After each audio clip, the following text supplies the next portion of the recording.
Chapter 9. The use of suggestion for the cure of moral ailments and taints, either congenial or acquired. Neurasthenia, so common nowadays, generally yields to suggestion constantly practiced in the way I have indicated.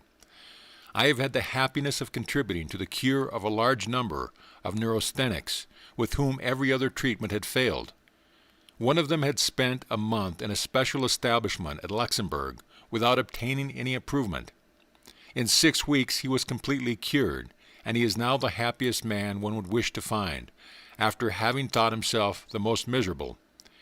Neither is he ever likely to fall ill again in the same way, for I showed him how to make use of conscious autosuggestion, and he does it in a marvelous way.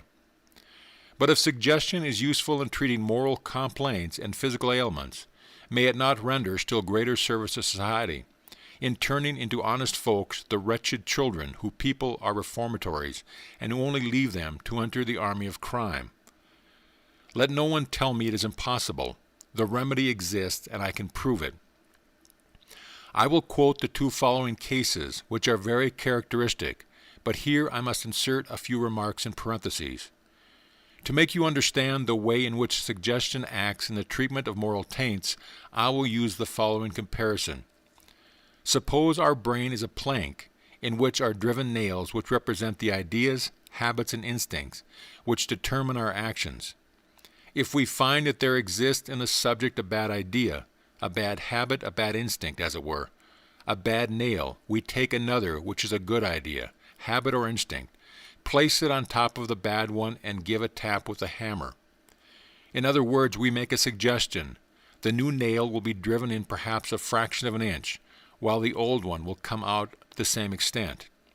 At each fresh blow with the hammer, that is to say, at each fresh suggestion, the one will be driven in a fraction further, and the other will be driven out the same amount, until, after a certain number of blows, the old nail will come out completely and be replaced by the new one. When this substitution has been made, the individual obeys it. Let us return to our example. Little Mikey, a child of 11 living at Troyes, was subject night and day to certain accidents inherent in early infancy, bedwetting. He was also a kleptomaniac, and of course untruthful into the bargain. At his mother's request, I treated him by suggestion. After the first visit, the accidents ceased by day but continued at night. Little by little, they became less frequent, and finally, a few months afterward, the child was completely cured. In the same period, his thieving propensities lessened, and in 6 months they had entirely erased. This child's brother, aged 18, had conceived a violent hatred against another of his brothers. Every time that he had taken a little bit too much wine, he felt impelled to draw a knife and stab his brother. He felt that one day or other he would end by doing so, and he knew at the same time that having done so he would be inconsolable. I treated him also by suggestion, and the result was marvelous. After the first treatment he was cured. His hatred for his brother had disappeared, and they have since become good friends and got on capitally together. I followed up the case for a long time, and the cure was permanent. Since such results are to be obtained by suggestion, would it not be beneficial, I might even say indispensable, to take up this method and introduce it to our reformatories? I am absolutely convinced that if suggestion were daily applied to vicious children, more than 50% could be reclaimed.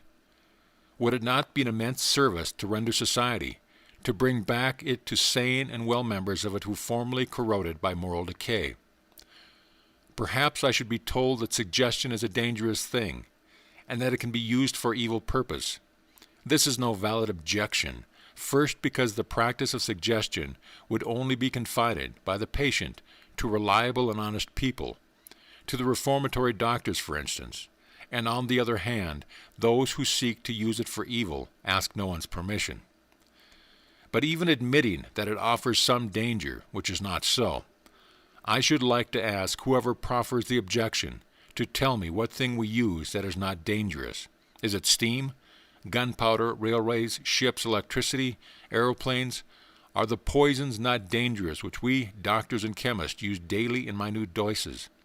and which might easily destroy the patient if, in a moment's carelessness, we unfortunately make a mistake in weighing them out.